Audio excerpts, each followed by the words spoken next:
بقول لك على المنتخب قلت هيصعد بالعافيه بس مش هيكمل. أيوة. حتى لما يا جماعه جنى مش كرويه قوي، ولكن خلوا بالكم من كلامها لما قالت المنتخب هيكمل كانت تقصد بعد دوري المجموعات، والحمد لله ان انا وضحتها في الاخر بتاع الفيديو.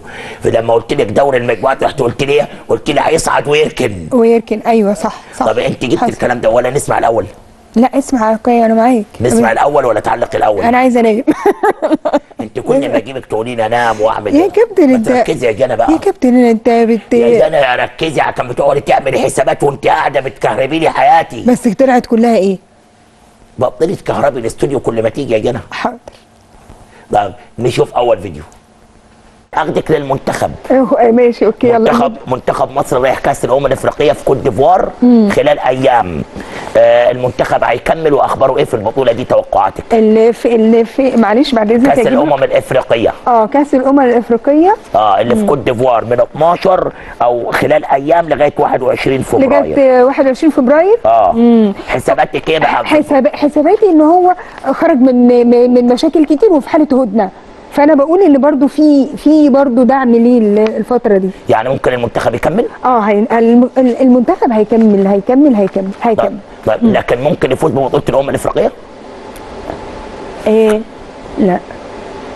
انت عارفنا المصريين اول ما بيلاقي باب يتسند عليه بيدخل وبيقفل وشكرا. ما فيش مش هيكمل. لا مش هيكمل. لا مش هيكمل. يعني هيكمل دوري المجموعات ولكن مش هيفوز بالبطوله. وبقى يقعد بقى يركن كده ياخد ريست. المنتخب هيركن مش هيفوز. بص هقول لك على حاجه، المركب اللي لها رئيسين بتجرأ، وده المنتخب 15 حد لسان وراس وفشه وكل حاجه موجوده فيه، فكل واحد بيحط طاقته. انا لو عندي انا عموما جنى عندي مكان بديره بدماغي، لكن مكان فيه 15 واحد بيدير شكرا الموضوع منتهي. يبقى اذا يا جماعه المنتخب هيوصل بعد المجموعات، ولكن لن يحصل على بطولة أفريقيا في كوت ديفوار.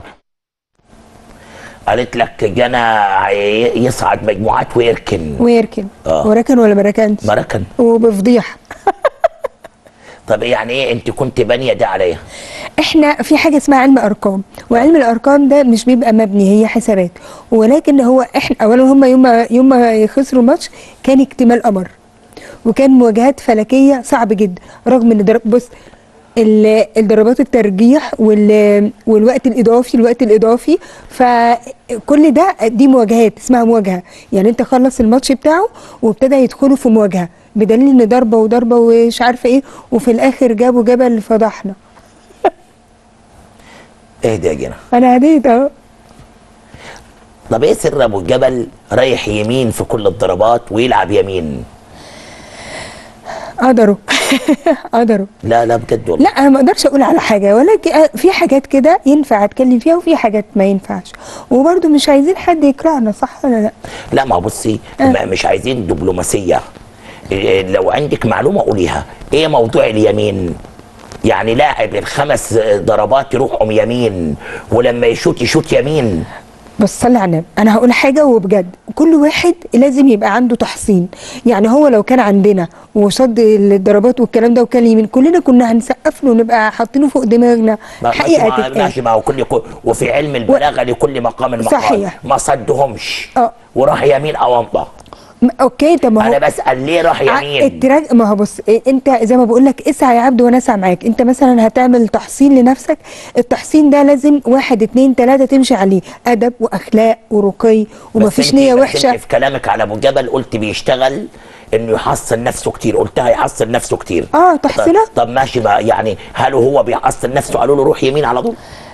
لا بص انا هقول لك كل واحد ليه سر يا جماعه، ما انا قلت لك طب ما انا عندي سري وانا اقدر اقوله، ومعناته ان ممكن تكون ست ساحره شريره وهركب لا كل واحد ليه، بس هو قناعته جابته للارض، قناعه ان هو يفضل رامي الحمل على اتجاه معين بتيجي على الارض، كل شيء بيتقلب لضده، ولكن اسعى واشتغل على نفسي ومعايا طاقتي. ما اشتغلش بقى، يعني حضرتك مثلا طاقتك السنه اللي فاتت زي غير السنه دي، الله اكبر، كل سنه انت بتشتغل على نفسك طاقتك بتتغير، رقي ثقافه مكانه وزن، كل واحد بيشتغل على نفسه كده.